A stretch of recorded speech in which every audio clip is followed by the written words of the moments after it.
sabe cantar yo en su boda.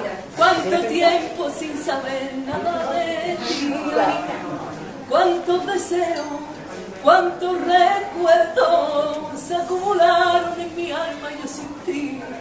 Cuánta distancia había entre nosotros dos, estando tan cerquita el uno del otro.